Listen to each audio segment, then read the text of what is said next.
Ini kita di belakang rumah guys. Jadi kita ambil jambu jawas, jambu gol. Ini jambu gol makan di tupai. Tu belimbing bersih, beluyut. Dan rupanya guys, jengkol lagi musim berbuah ya guys. Kita baru tahu. Belubo. Sekarang dah aman jengkol guys. Suami dah ada senapang. 3 pokok buah ada beluyut. Dan cepedak tak berbuah. Kita mau tengok cabai yang ditanam Pak Uda guys ya. Dan ini pokok betik. Ini tanaman Pak Uda guys. Ini buah peria. Itu buah peria. Lepas itu lada. Ini lada geprik kemarin yang mak suruh Arya semai tu guys. Lah harus semai kan. Lah ditumbuh Pak Uda tanam sini ya. Buah ada ini ada geprik. Luar biasa pedas dia ni. Tapi itu belum masak lagi. Dan tu pokok buah. Mak, pisang tua guys. Ubi tambah menambah bantai babi. Kita sana lagi guys ya. Kita ni posisi di belakang rumah Pak Uda.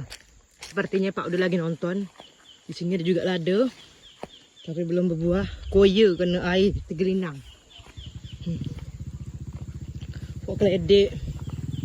Pokok halia belum bisa panen ni. Tu ubi penuh. Ini tempat air hujan Pak Uda. Dapur dia.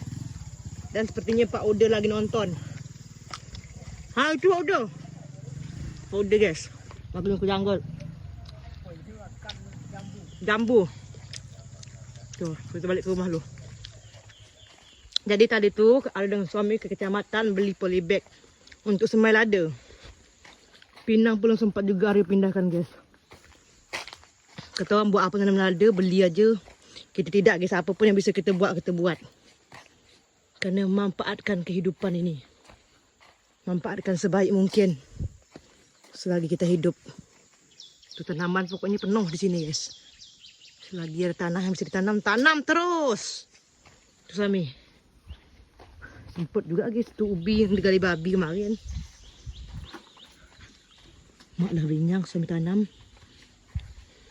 Dah suami kemas guys, kerana kita sibuk ngemas atas kan. Let's go suami.